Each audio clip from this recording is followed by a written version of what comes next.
So I'm gonna start off with some questions just to get us in the mood and kind of get us in the right direction and get to know you. So what social group were you in high school? I think whenever I ask someone that question, they never know how to answer it. So I know. I think I was just like that random person that was like friends with everybody, yeah. But I don't think I had that specific. But if I had to put myself, which a lot of people would be kind of surprised with, but I was always the nerd group. I'm always the person that's just like would flop with all my friends just so I can study, make sure. I was that teacher's pet. I would have to admit it. I hate to be that person, but I was a teacher's pet. Honestly, because I'm just like, I need my grades. Yeah. So if I had to choose in a movie setting, if I had to be in like that social clique, it would be the nerd table. I could totally see you like that because I think, you're friends with so many people. You know everybody, you're cool with everybody, but at the same time, your grades are a priority.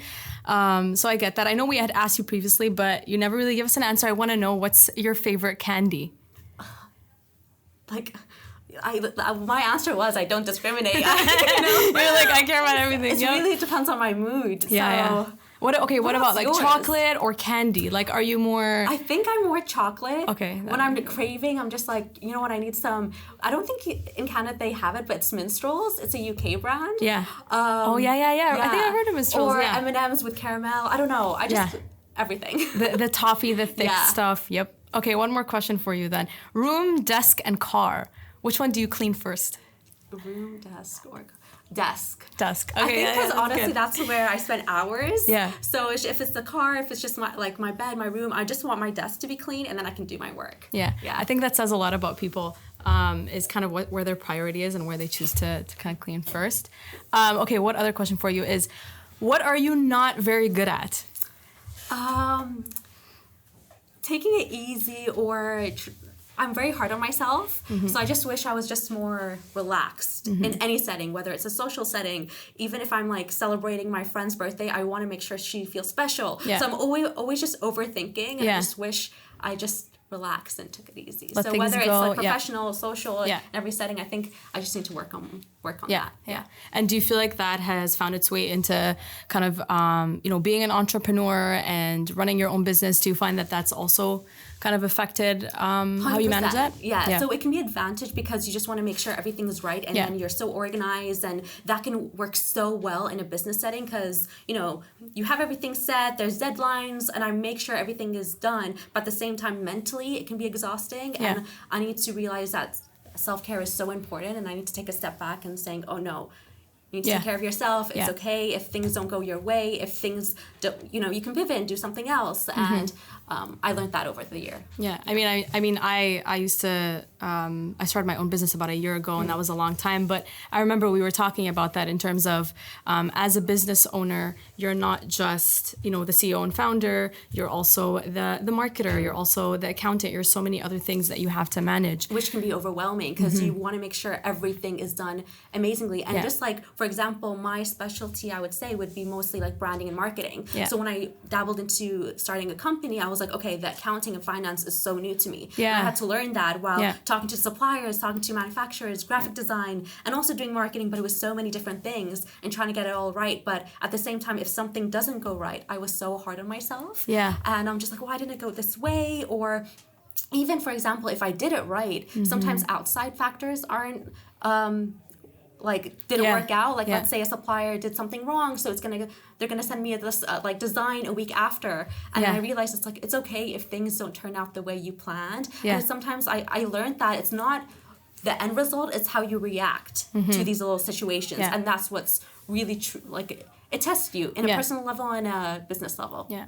And I do think, your story is super inspirational because I think, you started a business from a really young age and you built a brand, I think, beyond more than anything.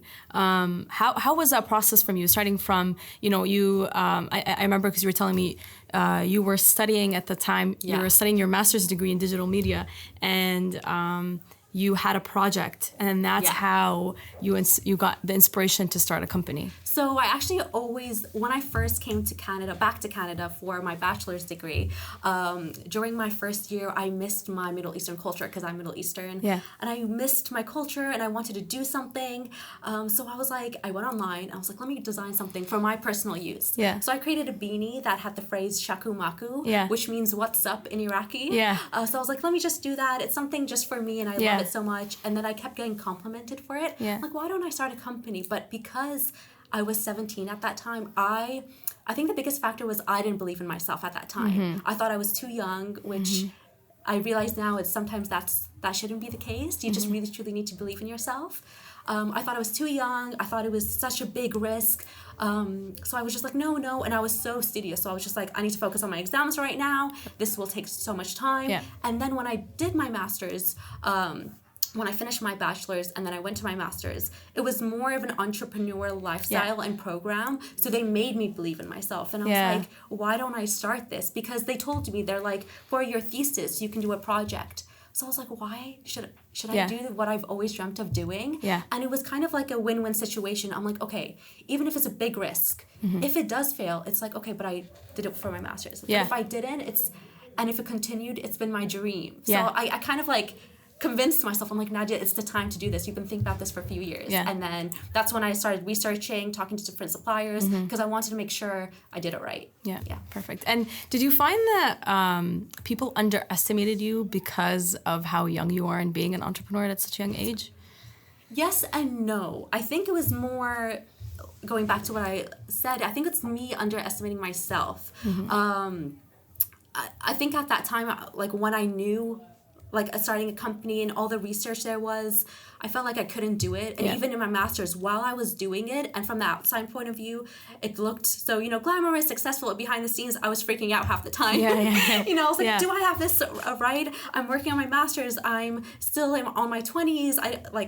There were so many things going in my head. You're overthinking. So I think I was the cause of it. I think I underestimated it. Yeah, for sure. Yeah. And in relation to, let's say you picture, you just started your business. Yeah. What was the first marketing initiative, let's say, that you decided to pursue? What was the first thing you were like, I'm going to focus my attention on that to see where I can grow my business? What was it? Like which strategy? Yeah, so did you focus mainly on social? Did you decide, no, I'm going to switch to paid ads? Like, what is it specifically that you were like, this is the first thing I want to focus on? So I dabbled on everything, but my main focus, the first thing I did was social media. The first thing I did was actually I started an Instagram and I made a countdown before I launched the products. And during this countdown, that's when I was trying to get the followers. So thankfully, I have such a supportive, friends and family around the world where they posted everywhere on their personal accounts. Follow Noomi Shop, follow Noomi Shop, follow Noomi Shop. So by then, once I announced a product, I already had 1,000 followers in that week. But it's because of that community that the word of mouth so much. So it was just like word of mouth. So they know what Noomi was. So once a product was launched, they were already intrigued by it. Yeah, for sure. There was that buzz. And I mean, what is the most unexpected thing that you learned about marketing a product? Unexpected thing. Well, sometimes you can love something so much and maybe it doesn't turn out the best case, or something that, for example, your online community can love something so much and the feedback they give you, so you listen to them, but then when you go to events and you hear something else. So you have to both listen to your online community, offline community, your target market, and also not your target market. So it's just like some people just focus on one thing, like let's say social, and then they base their marketing on that, but you have to dabble on every single thing to get that. And that it took me time. Sometimes I focused too much on social, and I tried to do my strategy just based on that, and then I realized I'm hitting off so many different and you're missing things. other points. Yeah, for sure, and other opportunities. And I've heard this from so many business owners that say that, their target persona when they first start their company is usually completely different to what they end up with somewhere along the way. Was that the case with you? 100%. So when I first started this, my target market was female Middle Easterns. So it was mostly, I had a lot of, my first collection was more, I had ladies on this.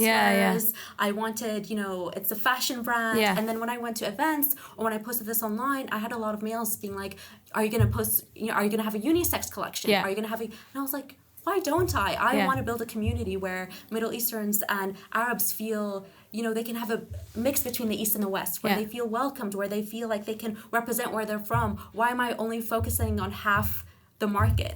While I can be open to more of the community, you know? So then I was like, okay, for my next collection, I want to be as welcomed as possible. Because Noomi it welcomes every age, every gender, every sex, but the design itself is targeting towards one specific gender. So I was like, I just want to be open to everything. And that's when my next collection, it became more unisex. So so it's really depending on the feedback. And so what current marketing strategies are in place for your business now? Like, what do you say are you mainly focusing right now?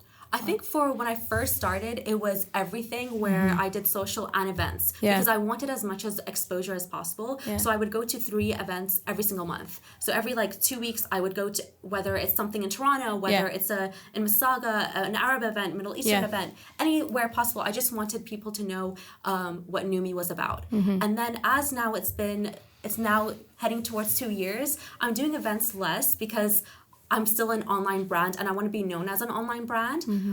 So I'm still doing events as much as possible because I love that face-to-face interaction, but I'm tackling towards more social. Okay.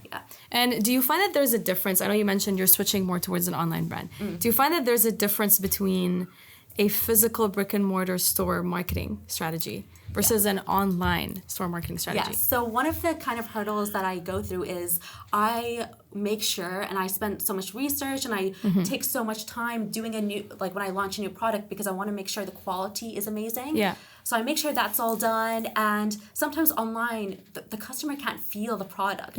When they see the price, they get a bit like, isn't that a little bit pricey? Which makes sense because they can't feel or they can't fall in love with the product unless they see it. And that's why I try to go to events as much as possible. And that's why most of my sales are in events. Because once the customer feels a product, they're sold. Online, you have to kind of convince them that you're like, trust me, this is such a good so. I think the online market I think is difficult because you're having to convince them a lot more. It takes them longer for them to go through the buying process, and sometimes they'll even reach adding it to cart, and then they'll be like, actually or then shipping is included in it, and then they're like, actually never mind. So I can see where and in a physical setting I feel like you're more inclined to buy and you're just more excited. In online there's so much noise in the background, you're just like, oh, I got a message. Check out. And you forget about. I know it's happened to me a lot of times as well. And I think, that's a struggle that a lot of online businesses go through, where even whether it's running an ad or through social content,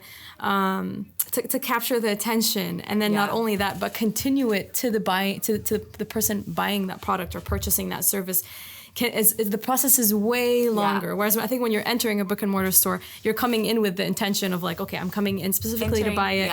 There's zero distractions. You're literally in a branded experience. Everything from the music to the people around you is literally the company. And what I love about being in a physical setting, whether it's in events, is I can tell the story of what Noomi is. Because I feel like these days, not only are you selling a product, but you're selling a story.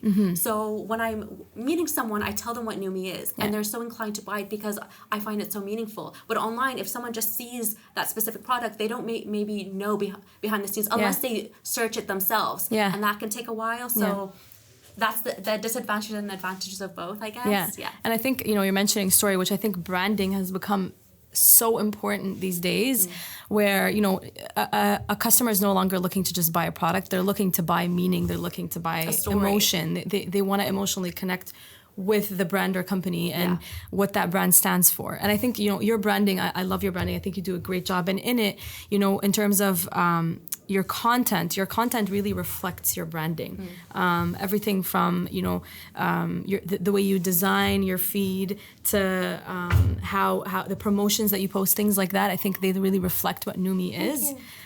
So with that, then where do you get your best ideas for marketing or for your content, let's say specifically? To be honest, it's even though most of the things I do is online, going outside of my house is what gives me that inspiration. One thing that helps me so much is traveling. So when I do go back home, because my family live in the Middle East, when I see that cultural and remind myself why I'm doing this, it gives me that push of like, this is what I want to do. This is my next step. And I get that excited mode. Yeah. But I know sometimes I can't travel all the way across the world. Yeah. So it's just like even going out, meeting your friends, sometimes being in that setting, whether, because my brand is Middle Eastern, like I mentioned, if I go to a Middle Eastern event and I have that, you know, and I get inspired, or sometimes it doesn't even have to be at all Arab or Middle Eastern, and I get inspired by something else, but I tie it with each other. So I think it's so important of, you know, checking your socials and getting inspired by what's online, but also exploring it yourself. And I mean, I think a lot of businesses struggle with finding inspiration. I know with, you know, some of the businesses I work with, a lot of times they're stuck on the next thing. You know, what can I do to stay fresh? What can I do to be current? What can I do to relate to my customers more? There's so many questions that a business owner will think about. You know, how can I continue to bring new things to the table and provide value? But in relation to that, what do you think is the biggest mistake that businesses make in terms of their content? I feel like the biggest mistake is not communicating with their customers as much. I remember when I first even launched it, I was like, okay, what am I supposed to launch my new product? And I was thinking that I had to plan everything and then just like hand it out and push it out there. But no, interact with your customers, see what they want. Like when I launched my 7-city sweater, I asked everyone and I asked the customers, what cities, I have an idea in mind, but I want your help. So I had in mind to put 7 cities in a sweater, but what cities would you like? What would you want to see that merge together? And then the customers, the followers on Instagram all helped. Then I launched my sweater and it sold out in 2 weeks. And that just showed, it's just like once you interact with your customer and give them that, you know, that say, they really get inclined to being part of this community. And I think one thing I always say is stop monologuing. So, you know, I always tell, you know, the businesses we work with that, you know, stop just pushing out content, but never responding to your customers online or not actively engaging in the community. That's like always key because, you know, it's something I say all the time, which is content is king, but community management is queen. So I think that, you know, you can push out great content, but then what's the point if you're not building a community at the same time? I think you do that really well because there is a Noomi community, and you can see it reflected in how you engage with them, the people that are on your page. I know you do a lot of user-generated content, which I think is great. Where and you know you repost a lot of your customers wearing your product, whether they're in a coffee shop in New York or traveling around, and so I think that I find is really cool about your feed, and which I love about your feed for sure. Because I wanted to build a community, and that's so important. What people don't realize when they start a company or brand, it's like, you're selling a product, but don't forget that community there. Yes, 100%. And I completely agree because I think your community, they become your brand advocates. So it's almost like you're getting free brand advocates who support your brand and who support your 100%. Product. It's a win-win situation. Exactly, for sure. And in relation to that, then, what do you think? What does great content mean to you? I think great content is something that would make you feel belonged, welcomed, and just makes you happy. I felt like great content before, I was like, it needs to be perfect. Like, I'm kind of that person, I always call it, I like a picture that looks like a postcard. So it's just like, there needs to be no one behind me. It needs to look like a postcard, and then someone's like right there. Like, I can be a perfectionist with that, but then I realized it's like, no, that's not...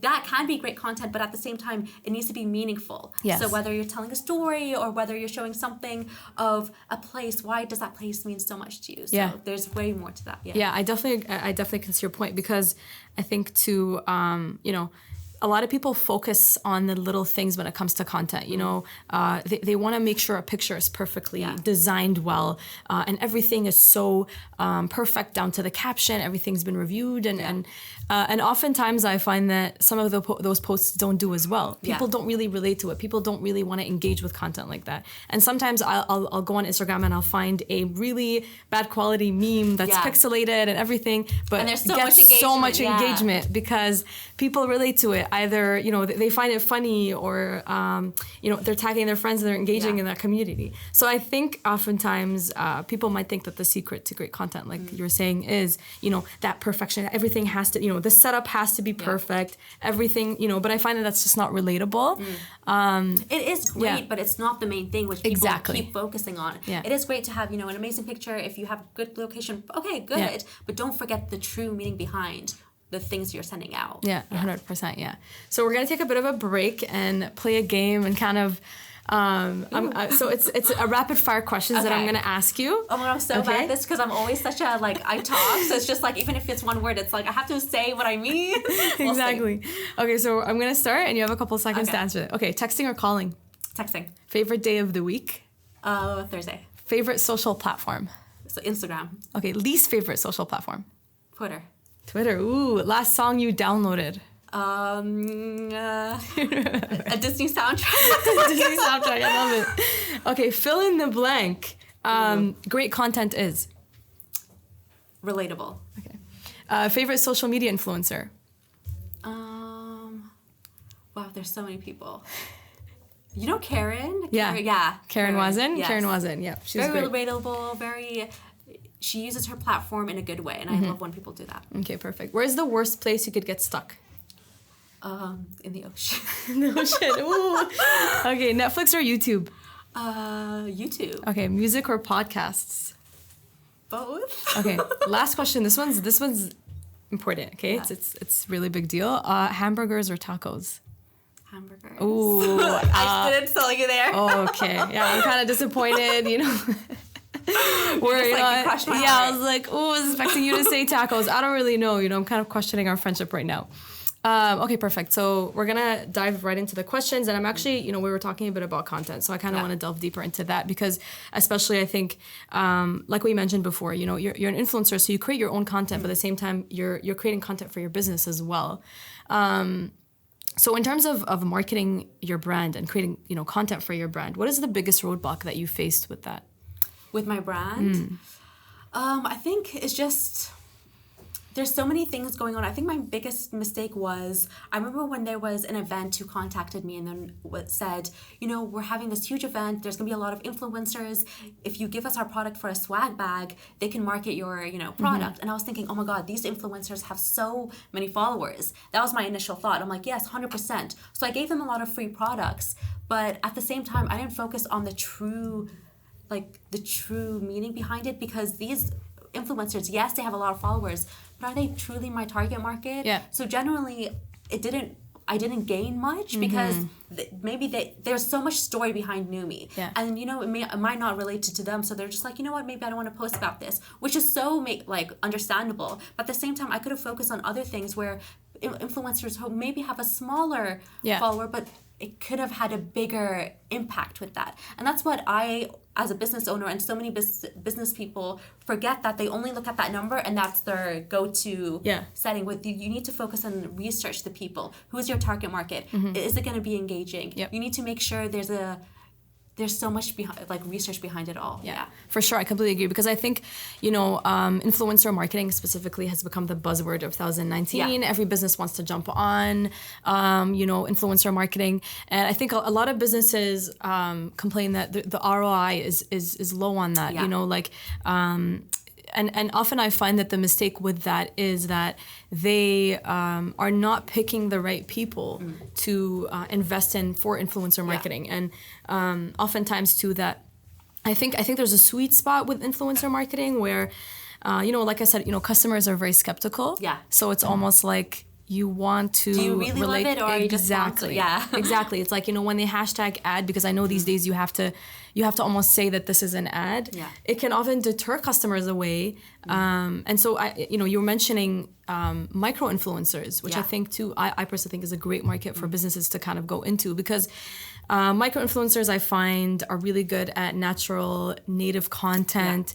There's such a sweet spot where they're able to promote your product, and especially when it's choosing a community. I know we had mentioned community. Community is such a big deal, because if you're choosing an influencer who's not really in your community or doesn't have much, let's say, credibility or merit in your community, then what's really the point? And that was my mistake in the beginning. I think once I first launched Noomi, I was like, I just want to get it out there. Yeah. Oh my God, these followers, let me do that. Let me focus on them. But in reality, they weren't my target market. So after, I think it was just the first month that I launched, I just took a step back. I'm like, okay, Nadia, I think you really started going out of your strategy and just focusing on the numbers. Focus on people. Yes, it can be whether large or a big following, but focus on your target market. Who are they going to reach? Is the story, who's going to be meaningful to Noomi, So I do think, being strategic in where you decide to kind of invest your money and your energy in, especially when it comes to marketing. I actually did that in an event, which this is more offline marketing, but I went to a specific event and I did so well and I was so thankful. This is when I first launched Noomi, that I thought I can, I can handle all the events. Yeah. So there was one in downtown Toronto. And it was area that wasn't really my target market, but I was like, you know what? Last event was so good. Let me just do this one. And I went, and it was so bad. Yeah. Like, it was hardly any people even came to that specific event, and even when they did, they weren't my target market. So they weren't interested, and I was just like, wow, you need to really, like, just because you did something so well doesn't mean it's going to continue. You need to keep having new strategies. Focus on what went well last time, and don't be like, I did well last time. I'm gonna do I'm gonna do more. But then again, you learn from that. Like I learned from that experience. It's just like, okay, sometimes I am gonna not do well. Sometimes I am gonna fail. But now I know what to pick and choose. What is gonna work with me, what's not. Exactly. So, and I think even, for example, when it comes to businesses choosing social platforms, like which platform should I focus on for my content?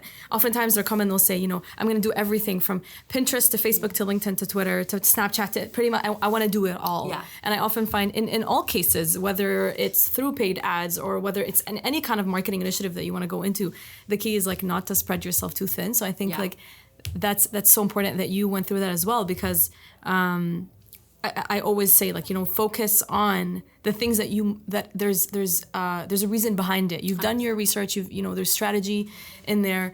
And every brand is different, because I remember when I first started this, I did have Facebook and Instagram, but I focused, and I still continue to focus on Instagram more, because that's my target market. Yeah. That's what they use more. And then when people come and they want to start companies and they're just asking for advice, they're like, should I do Instagram too? Because that's what you did. And I'm like, no. What's your target market? Yeah. And sometimes when they tell me, I'm like, no, Facebook would be better. So people need to not be like, oh, she did good or he did good, let me do what they did. Do the same thing. No, exactly. Every person, every company has a different strategy to it. 100%, completely agree. Because it is, we hone back in on community, right? Because what works for a specific brand and who they're targeting may not work for others. You kind of have to be like, okay, where are the people that I want to target? Where are they? Are they mainly on LinkedIn? Are they mainly on, like, what platform do they use the most?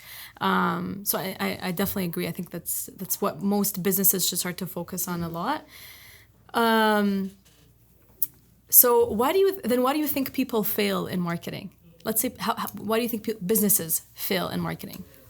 I think mostly they look only on short-term results. So let's say if it's an ad where they put an ad for 1 week, and then after that they maybe didn't get a product sold, or they didn't get that much interaction. They're like, you know what? No one likes my product. That's it. I'm gonna finish. That's it. But no, sometimes it's continuous. Learn from that specific week. Maybe the target market wasn't reached. Maybe something else. The demographic wasn't there. Maybe it's a message, the caption, or maybe it's not the online community that you need to focus on. A lot of marketers, or when they do marketing, they think if something failed, that's it. It's because the product failed, which is not the truth. It's just the strategy just needs to be changed. And I think it's almost like, so, you launch, you then tweak, and then you relaunch, and then you tweak, when and then you relaunch. When people fail, they just think it's an end game, which failure isn't. It's just showing you and pivoting you to another direction. So And I think especially, when you're starting a business and you're launching a product, and then as you're, like you're mentioning, you launch and you tweak, through that process, you're learning more about your customers. Because I mean, you go into it with assumptions. Like, you go into it assuming, okay, I think this product or service is going to be really beneficial to my customers, and I think this is how I should market them. I think that's what they'll, for example, this is the ad that I think they're going to click on. You find, for example, that's not the case. So then it's almost like, okay, I made an assumption, it turned out to be wrong. Then what's the new insights that I learned from all your marketing initiatives that you basically have to keep tweaking, which I think is great. Okay, so then branding, because I love your branding. Describe the process that you went through of how you were able to brand your business.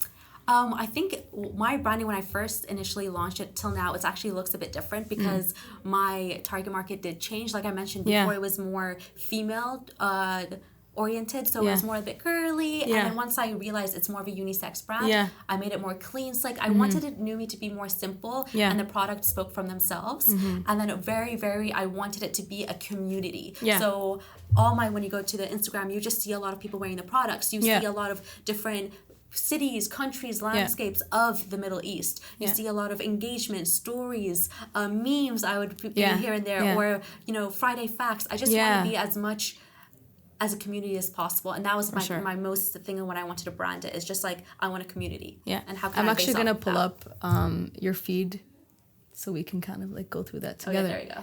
But the one thing that I love is I think the variety of the content that you post, because you know, I think some businesses make the mistake of going really promotion heavy when they're creating content. They want to just push out how their product looks, or all the promos and sales and everything. They just want to push it out. What they don't realize is customers realize that. Yes. So it's just like, it puts them off, but no, you just want to bring them in. Exactly. There's a lot of companies, like for now, that I follow on Instagram, and I haven't bought their product, but I just love to be in there, and I'm still part of their community. Yeah. I'm still engaging, and I still look at their products, and maybe in the future I would buy it. Yeah. But I'm still part of their community. Don't only focus on trying to sell your product or service. Yeah, for sure. Because I think in that way you're providing value. I think that's, for me, when I think of content, I think of value. You're providing value to the customer. You're not just saying, here, buy my product in so many different ways.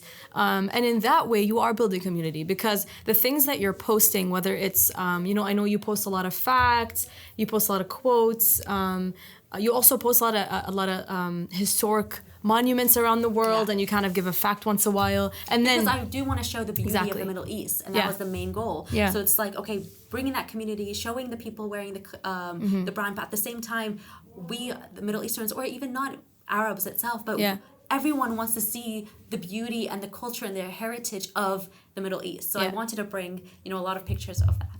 And I think what I'd love too is that, you know, you have your personal feed, because you're also an influencer at the same time, and then you have you know, your business's page, and I think both of them are so different in the way they're branded, and so I'm quickly gonna switch to your own personal feed, because I think you do a great job of building your own brand, and then also building your business's brand. And I think that's one thing I always push to businesses, is to tell them that, you know, you are the spokesperson of your brand. You represent your brand. And so even if you work on your own personal branding, you are still reflecting your business as well.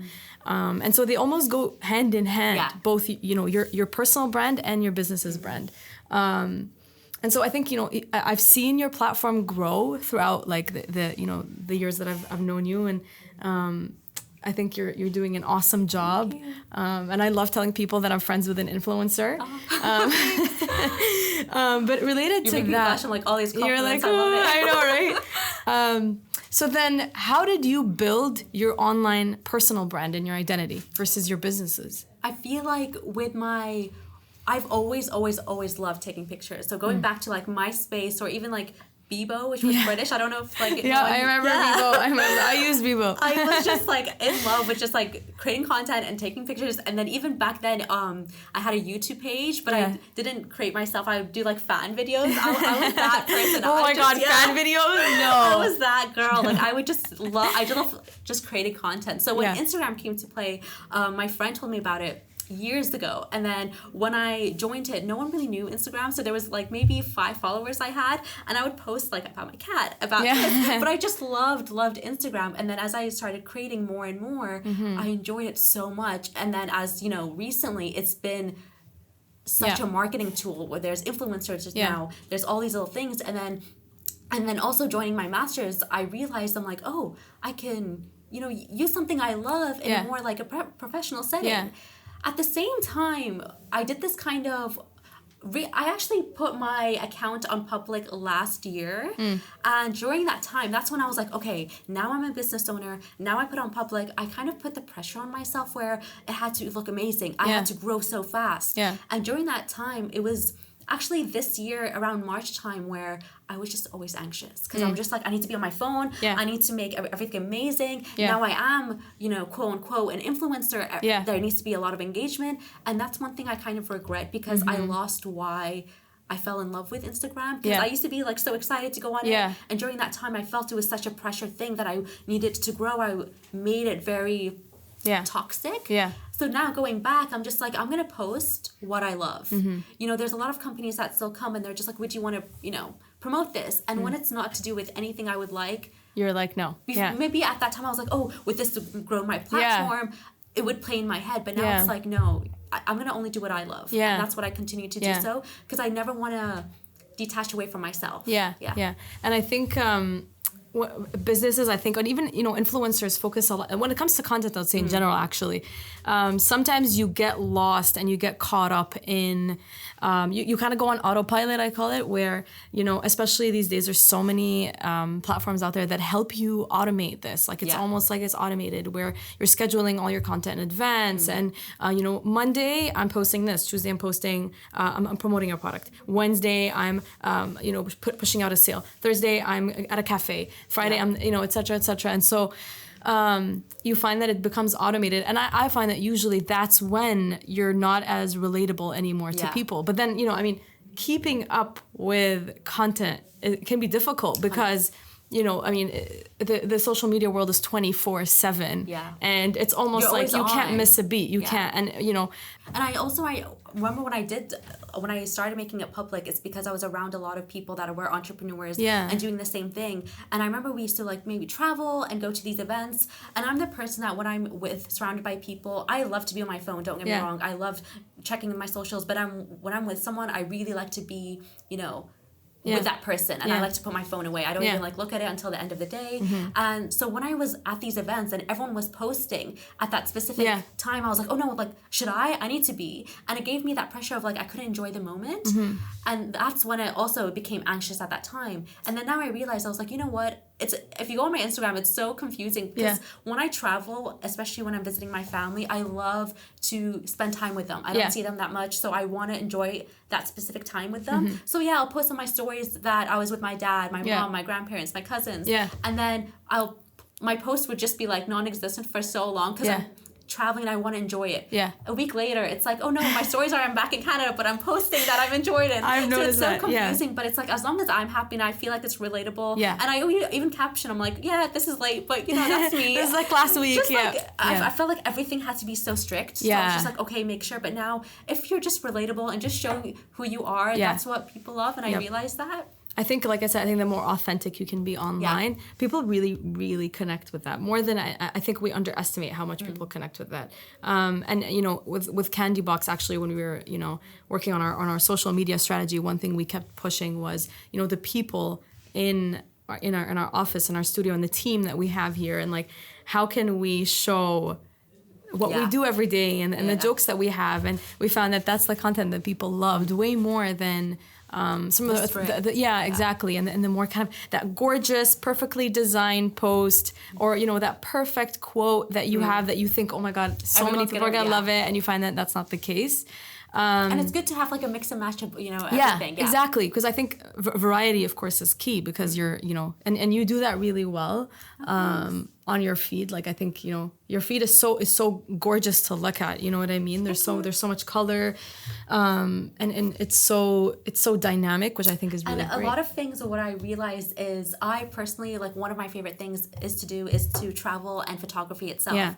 So I love capturing different beautiful things, and I realized I don't really get as much engagement unless I'm in the photo, whether it's like wearing my outfits. So I remember thinking, I'm like, oh, should I not post about the Eiffel Tower anymore, or should I not post about these places because they don't get engagement? But I'm like, no, but this is what I love. So to be honest, like when I go on my page, sometimes when I'm feeling down, I go on my own page and I'm like looking at the memories with my friends. Memories of this trip that I enjoyed so much.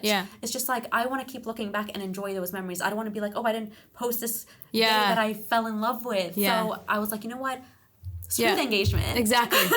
Because with my business brand, it's something different. It's like, okay, I need to really focus on professional and have a strategy with that. When it's to do with mine, I'm more just relaxed. I just want it to still be me. You're telling a story. If I grow in let it grow. I want it to grow organically. I just want to stay and be truthful for me and make it my enjoyable moment. And I think one thing too that, you have insight coming from an influencer perspective, and you also have it from a business perspective, which I think it's so unique because you see both sides.